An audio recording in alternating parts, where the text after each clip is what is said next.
Hello दोस्तों, स्वागत है आपका एक बार फिर से आपके अपने चैनल कॉमिक्स टॉक विद विजय में। मैं हूं आपको दोस्त विजय कुमार और हम यहाँ करते हैं कॉमिक्स से रिलेटेड ढेर सारी बातें। दोस्तों, भारतीय कॉमिक्स एक परिचय सीरीज अपनी समाप्ति की ओर है। आज हम बात करने वाले हैं भारतीय कॉमिक्स के सबसे पुराने और विश्वसनीय कॉमिक्स पब्लिकेशन राज कॉमिक्स के बारे में। दोस्तों, वीडियो को आगे बढ़ाने से पहले आपसे एक छोटी सी रिक्वेस्ट है कि अगर आपने हमारे चैनल को सब्सक्राइब नहीं किया है तो इसे प्लीज़ सब्सक्राइब कर लें और बेल आइकन को प्रेस कर लें ताकि कोई भी वीडियो आपसे मिस ना हो।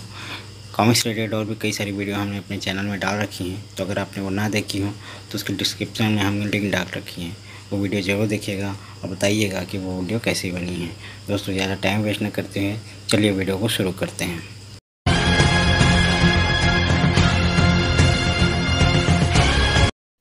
दोस्तों, पिछले कुछ समय में मैंने अलग अलग वीडियो में देखा और अलग अलग ब्लॉग्स में भी देखा कि हमेशा ये डिस्कशन चलती रहती है कि हिंदी कॉमिक्स जगत का गोल्डन टाइम कौन सा है। हालांकि फैंस में अपनी पसंद के अनुसार अलग अलग समय काल को हिंदी कॉमिक जगत का गोल्डन टाइम माना है, लेकिन एक ऐसी बात है जिस पर लगभग पूरा कॉमिक जगत सहमत हो सकता है और वह यह है कि पाठक सबसे ज़्यादा याद करते हैं उस समय को जब सबसे ज़्यादा कॉमिक्स पब्लिकेशन हुआ करती थी। अफसोस की बात है कि कुछ दुर्भाग्यपूर्ण परिस्थितियों के चलते कॉमिक जगत को पिछले दशक में काफ़ी फीडबैक लगे और इसके चलते छोटे कॉमिक्स पब्लिकेशन तो क्या, मनोज और तुलसी कॉमिक्स जैसे स्थापित कॉमिक्स पब्लिकेशन भी बंद हो गए। इन सब प्रतिकूल परिस्थितियों में भी एक पब्लिकेशन ऐसा था जिसने कभी हार नहीं मानी और शायद इसका मुख्य कारण था कि उनके लिए कॉमिक्स से व्यापार ही नहीं अभी तो एक जुनून भी था। दोस्तों, मुझे नहीं लगता यह बताने की भी ज़रूरत है कि मैं राज कॉमिक्स की बात कर रहा हूँ। 1986 में शुरू हुई राज कॉमिक्स ने पिछले 3 दशकों से भी ज़्यादा समय में कई अच्छे बुरे समय का सामना किया है, लेकिन ये बात सर्वोपरि है वो यह कि उन्होंने कभी भी पाठकों को अलविदा नहीं कहा। और मुझे लगता है कि जो आज हालात सुधर रहे हैं और इतने सारे नए कॉमिक्स पब्लिकेशन भी आ रहे हैं, उसमें कहीं ना कहीं इनडायरेक्ट या डायरेक्ट रूप से राज कॉमिक्स का भी योगदान है। चलिए शुरुआत करते हैं राज कॉमिक्स की स्थापना और उसके शुरुआती दिनों से। राज कॉमिक्स की शुरुआत 1986 से 1988 तक। राज कॉमिक्स की स्थापना की कहानी बड़ी रोचक है। उस समय भारत में अमर चित्रकथा, इंद्रजाल कॉमिक्स और डायमंड कॉमिक्स का बोलबाला था और इंडियन सुपर हीरो जैसी कोई चीज़ किसी ने सोची भी नहीं थी। ऐसे में संजय गुप्ता और मनोज गुप्ता जी ने बहुत ही कम उम्र में इस काम का बीड़ा उठाया। उस समय उनके दिल में सिर्फ एक ही बात थी कि वो थी भारत को पहले सुपर हीरोज का सपना, और इस सपने के साथ ना तो सफलता का कोई मोह था, ना ही असफल होने का कोई भय। उन्हें सिर्फ इतना पता था कि भारतीय पाठक वर्ग में ऐसी एक भी समूह है जिसे भारतीय सुपर हीरो की अभिलाषा है। बस इस सपने ने जन्म दिया हम सब के चहेती राज कॉमिक्स को। 1986 में प्रकाशित राज कॉमिक्स के पहले सेट में कुल 4 कॉमिक्स थी। पहली कॉमिक्स का नाम था कनकपुर की राजकुमारी। इसके अलावा बाकी की 3 कॉमिक्स थी ठगों की नानी, खूनी हवेली का रहस्य और विनाशदूत। तो इस तरह राज कॉमिक्स का पहला सुपर हीरो बना विनाशदूत। हालांकि पहला प्लांट सुपर हीरो तो नागराज ही था, लेकिन सही क्रिएटिव्स और प्लाट के अभाव में वो थोड़ा पीछे खिसक गया और विनाशदूत और गगन उससे पहले लॉन्च हो गए। गगन की एंट्री दूसरे सेट और कॉमिक्स संख्या 6 के साथ हुई, जिसका शीर्षक था मौत का तमाशा। आखिरकार राज कॉमिक्स के चौथे सेट और 14वीं कॉमिक्स में नागराज की शुरुआत हुई। दोस्तों, कुछ चीज़ें हमें सोचने में काफ़ी आसान और मज़ेदार लगती है, लेकिन वास्तव में ऐसा होता नहीं है। इसी तरह राज कॉमिक्स का शुरुआती सफ़र भी आसान नहीं था। उनके सामने कई चुनौतियाँ थीं और उनमें केवल एक नई कॉमिक्स पब्लिकेशन शुरू करना ही शामिल नहीं था। तो क्या क्या चुनौतियां थी राज कॉमिक्स के सामने और इसका सामना उन्होंने कैसे किया? आखिरकार कौन सी ऐसी कॉमिक्स के किरदार थे जिन्होंने राज कॉमिक्स की किस्मत बदल दी और कब शुरू हुआ सफलता का सुनहरा दौर? चलिए आगे बढ़ते हैं।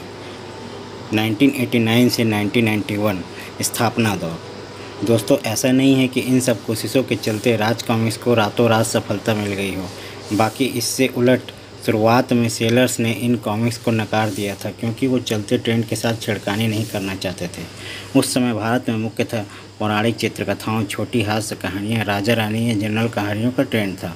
कुछ हटकट करना यानी केवल जासूसी और थ्रिलर कॉमिक्स तक ही सीमित था। ऐसे में इंडियन सुपर हीरोज़ के कॉन्सेप्ट इंट्रोड्यूस करना अपने आप में ही बहुत रिस्क काम था, जिसके लिए ना तो डिस्ट्रीब्यूटर न सेलर तैयार थे और ना ही राइटर आर्टिस्ट। इसके चलते ही राज कॉमिक्स जनरल कॉमिक्स भी निकालती रही और साथ में सुपर हीरो कॉमिक्स भी निकालना जारी रखा। एक समस्या ये भी थी कि आर्टिस्ट को भी दूसरे पब्लिकेशन इस नए जॉनर के कॉमिक्स को काम करने के लिए डीमोटिवेट करते थे। इतना ही नहीं, खुद आर्टिस्ट भी इस कॉन्सेप्ट पर पहली बार काम कर रहे थे, जिससे कि उन्हें क्रिएशन में दिक्कतें आ रही थी। इन सब कठिनाइयों में भी राज कॉमिक्स का पब्लिकेशन निरंतर जारी रहा। अपने प्रकाशन के समय दूसरे वर्ष 1987 में राज कॉमिक्स ने प्रतिशोध की ज्वाला कॉमिक्स के माध्यम से एक और नए सुपर हीरो सुपर कमांडो ध्रुव को इंट्रोड्यूस किया। यह राज कॉमिक्स का 16वां सेट और कॉमिक्स संख्या 72 थी।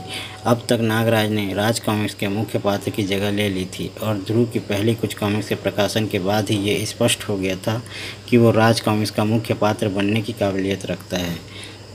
नागराज और ध्रुव के अलावा राज कॉमिक्स ने बाकीलाल को भी इंट्रोड्यूस किया, जो कि उनका पहला रेगुलर हास्य किरदार था। अब तक राज कॉमिक्स ने अपनी पहचान तो बना ली थी, पर बड़ी सफलता अभी भी थोड़ी दूर थी। इसी कड़ी में राज कॉमिक्स ने वर्ष 1991 में अपना पहला 64 पेज वाला विशेषांक नागराज और सुपर कमांडो ध्रुव प्रकाशित किया। यहाँ इस कॉमिक्स के बारे में मैं एक विशेष बात कहना चाहूँगा कि आज जब कभी भी राज कॉमिक्स की पहली मल्टी स्टारर कॉमिक्स का जिक्र होता है तो लोग कोहराम का नाम लेते हैं, लेकिन पहली बार मल्टी स्टारर कॉमिक्स नागराज और सुपर कमांडो ध्रुव ही है। इसमें इन दोनों मुख्य पात्रों के अलावा गगन, विनाशदूत और परमाणु भी थे। एक खास बात और भी कि ये परमाणु की पहली कॉमिक्स थी भी कही जा सकती है, क्योंकि परमाणु की पहली कॉमिक्स परमाणु भी इसी सेट का हिस्सा थी। जो भी हो, पर इस कॉमिक्स पहली विशेषांक ने आशानुरूप प्रदर्शन नहीं किया। आखिरकार राज कॉमिक्स को उसकी पहली बहुप्रतीक्षित सफलता मिल ही गई। वैसे तो पिछले वर्षों की मेहनत काफ़ी काम कर चुकी थी, लेकिन नागराज और थोड़ांगा वो पहली कॉमिक्स थी जिसने मार्केट का रुख बदल के रख दिया और राज कॉमिक्स ने पीछे मुड़कर नहीं देखा। इस सफलता से प्रेरित होकर राज कॉमिक्स ने अपनी आने वाली अगली बड़ी कॉमिक्स की प्लान करना शुरू कर दी, जो थी नागराज और बुआको। इस कॉमिक्स ने सफलता के कई नए कीर्तिमान रचे। इसी वर्ष राज कॉमिक्स ने एक नए पात्र की शुरुआत की और वो नाम था भोकाल। साथ ही इस वर्ष आए दूसरे विशेष अंकों के साथ खासकर ग्रैंड मास्टर रोबो, आवाज़ की तबाही और खूनी खिलौने ने भी ज़बरदस्त सफलता प्राप्त की। कुल मिलाकर 1991 राज कॉमिक्स के लिए एक टर्निंग पॉइंट सिद्ध हुआ। दोस्तों, आप जैसा देख रहे हैं कि वीडियो काफ़ी बड़ा हो चुका है और कई सारी बातें हैं जो आपको बतानी है, जो कि एक वीडियो में बताना पॉसिबल नहीं है। दोस्तों, इस वीडियो का राज कॉमिक्स का भारतीय कॉमिक्स एक परिचय राज कॉमिक्स के बारे में, इसका अगला पार्ट हम अगली बार जल्द ही लेकर आएंगे। इसका इंतज़ार कीजिएगा। आई होप आपको ये वीडियो पसंद आया होगा। अगर आपको ये वीडियो ज़रा से भी पसंद आता है तो इसे लाइक ज़रूर करें और अपने दोस्तों के साथ शेयर करें। इस वीडियो से रिलेटेड कोई भी फैक्ट या सजेशन अगर आपके पास हो तो हमें कमेंट बॉक्स में लिखकर ज़रूर बताइएगा। ऐसे ही और भी वीडियो देखने के लिए हमारे चैनल को सब्सक्राइब करें और बेल आइकन को प्रेस करें ताकि आने वाली सभी वीडियो की नोटिफिकेशन आपको मिलती रहे। तो दोस्तों, आज के लिए बस इतना ही। मिलते हैं अगले वीडियो में। ये वीडियो देखने के लिए आपका बहुत बहुत धन्यवाद। जय हिंद, जय भारत।